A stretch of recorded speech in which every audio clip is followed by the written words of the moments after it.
Difficile de décrire le monde arabe d'une phrase, je dirais qu'il est dans une phase, de parenthèse. Voilà. Je crois qu'on a un peu perdu de vue ce qu'était la modernité et ce qu'était le rapport au monde et donc le rapport à l'autre. Mais le rapport à l'autre, il s'inscrit aussi d'abord à partir de soi-même.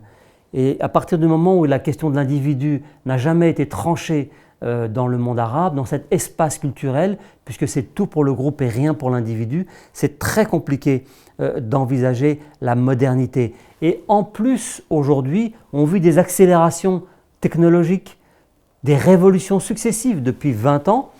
Et le monde arabe, il est un peu, pour utiliser une métaphore, sur le quai de la gare et il regarde passer les trains. Et donc ça, c'est très difficile.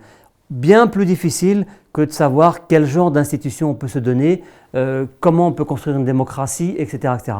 C'est très difficile de rattraper le temps perdu sur les questions technologiques. Donc le monde arabe est dans une crise grave, technologique, je l'ai dit, politique évidemment, il y a un problème au rapport aux institutions qui ne sont pas légitimes, social, il y a des questions qui n'ont jamais été réglées là aussi entre les citoyens des pays, selon que l'on appartienne aux élites, que l'on soit un urbain, un citadin, quelqu'un qui vit dans les campagnes, sur les côtes.